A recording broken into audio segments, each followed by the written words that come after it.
Hola, yo soy Miguel y Daniel, and welcome to the KellyCast. You didn't know more Spanish than Nope, that. I didn't. He tried to ban Spanish on the show. Son idioto. But, Cállate. we do have another battle here to talk about. I believe it is the 11th Friday game in NFL history. Most of them came in the 1940s, but now we got one for Black Friday because the NFL wants to make money and they know we'll watch the football game. Yeah, exciting history being made in the NFL. I hope they don't do it every year. I don't know if I can handle. You can't even watch a game every day of the week, and I can't watch this one. It's not fair. I'm not. This should be a Friday night game. This one. This should be a Friday night. If you're gonna do a Friday night, you do a Friday Night Lights. You do it Texas high school style. Let's go. So, by the way, we haven't met. I'm Tim Boyle. Hey, I'm somebody that sits next to Tim Boyle. You could be Zach Wilson. All right.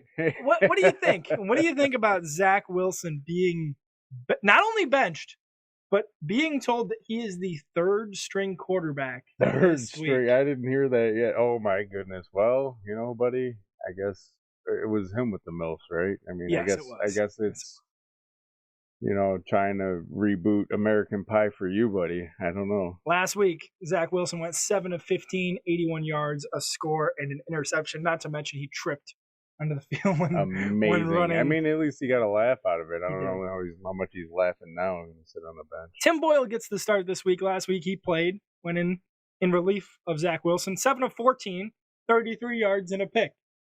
I need to know what you think you see in this Tim Boyle. Maybe it's in practice, right? Maybe it's not. The best throw by a Jet against the Bills last week was by far Thomas Morstead on the 4th and 2.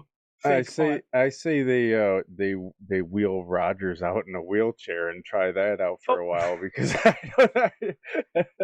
I don't think he's coming back. Like, honestly, if they were winning games, his voodoo magic is going to bring him back in a couple. If they were winning games, it would be worth it. If Zach could have won one or two of these last couple, I think you would be in a better position. But where you are right now at 4-6 and probably going to lose a divisional contest here against Miami, I don't know if that's the move, but the Jets got their butts handed to them last week, Mike. Not probably.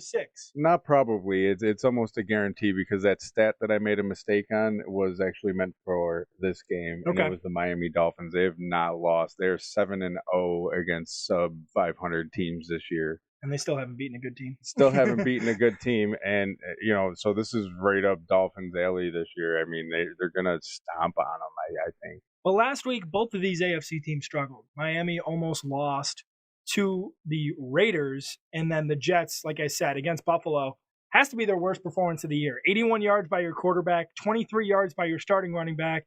Your best receiver was also your running back with 50 yards.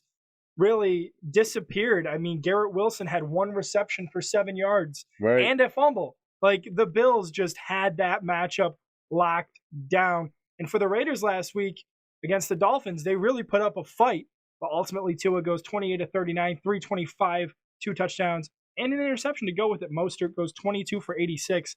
I read a stat about him that says he's second in rushing yards and in yards per carry, only to Christian McCaffrey.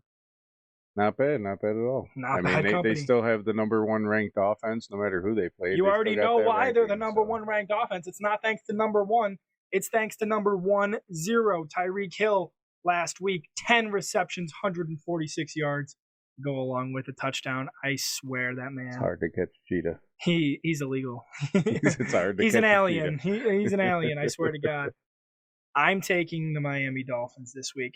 Like I always say about divisional games, I think you can go either way, especially when it comes down to coaching. But Tim Boyle, I hope you have something in it, but I don't know who we're rooting for.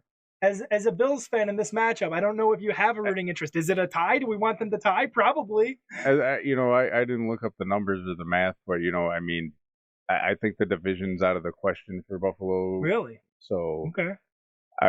It doesn't really make a difference to me. I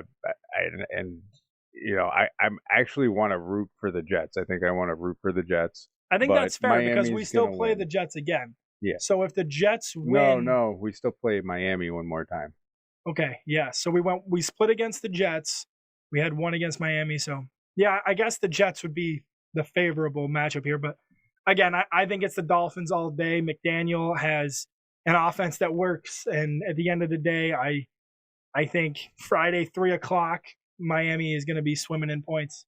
I agree. 1,000%. No ifs, ands, or buts about it. They beat the crap out of subpar 500 teams every time, and I don't think